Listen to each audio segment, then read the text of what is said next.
Assalamualaikum warahmatullahi wabarakatuh. Perkenalkan, nama saya Zelda Aulia Sahwa dengan NIM 2442014004 dari Prodi Bimbingan dan Konseling Islam.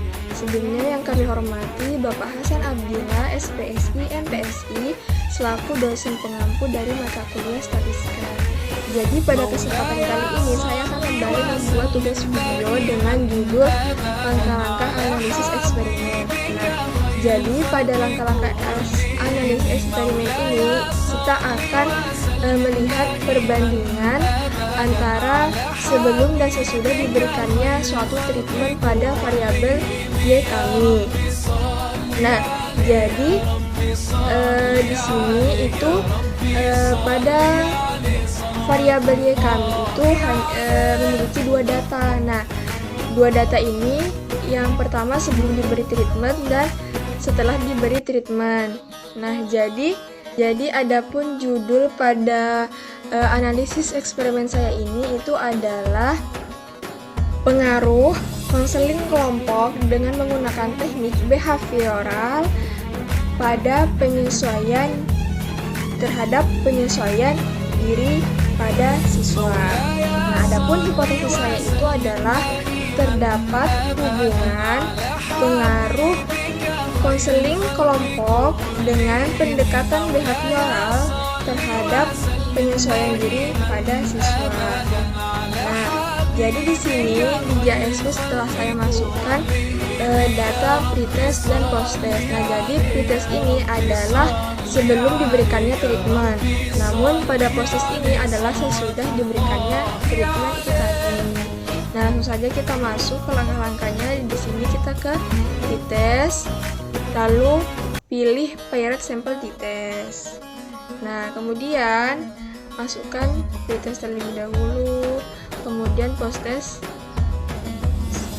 Setelah itu, sini saya akan menjelaskan terlebih dahulu di dalam tes ini. Nah, jadi jika di sini kita akan menggunakan parametrik uji asumsi menggunakan student. Nah, jika uji asumsi salah satunya tidak terpenuhi atau kedua tidak terpenuhi pada parametrik menggunakan student, maka di sini kita akan menggunakan new chosen pada non parametrik. Nah, selanjutnya kita ke assumption check ini untuk menceklis bagian normalitinya untuk melihat hasil dari uji asumsi normalitas.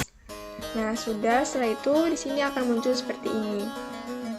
Nah, jadi sama seperti sebelum-sebelumnya, di uji asumsi itu harus terpenuhinya baik itu uji normalitas ataupun lainnya itu P harus lebih dari 0,05. Nah, bisa kita dilihat di sini bagian uji asumsi pada normalitas diperoleh P sebesar 0,07. Maka dapat dikatakan atau disimpulkan pada uji asumsi normalitas terpenuhi atau datanya itu terdistribusi dengan normal. Ya, kita akan bacakan atau melihat hasil dari hipotesis pada eksperimen ini atau pada paired sample t-test ini. Nah, jadi di sini kaidahnya itu pada uji hipotesis sama seperti uji hipotesis sebelumnya, baik itu di korelasi, komparasi, dan di eksperimen itu harus P itu kaidahnya adalah P kurang dari 0,05. Nah, jadi di sini P diperoleh 0,01. Nah, jadi dapat disimpulkan hasil uji hipotesis pada paired sample t-test ini di eksperimen itu datanya signifikan atau terpenuhi, sehingga dapat kita katakan atau simpulkan hipotesisnya itu adalah terdapat perbedaan sebelum dan sesudah dilakukannya konseling kelompok pendekatan behavioral terhadap penyesuaian diri pada siswa. Nah, jadi kurang lebih seperti itu hasil dari analisis langkah-langkah eksperimen. Mengetahui bahwasanya ada perbedaan setelah diberikannya treatment ini konseling kelompok pendekatan behavioral terhadap penyesuaian diri pada siswa, maka kita perlu ketahui bahwasanya perbedaan itu tuh dia bagusan sebelum diberi treatment atau sesudah diberi treatment.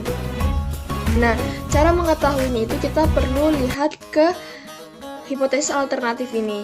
Nah, jadi di sini di measure yang kedua untuk kita melihat hasil bahwasanya dia itu sebelum diberikan treatment apakah terpenuhi hipotesisnya.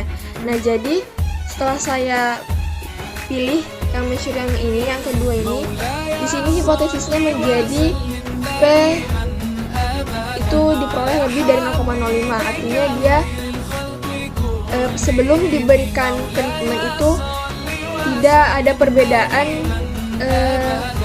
pada penyesuaian siswa ini gitu. Nah, selanjutnya jika kita pindahkan ke measure yang ketiga di sini, nah kita pilih, hasil dari hipotesisnya di sini itu diperoleh dia kurang dari 0,05.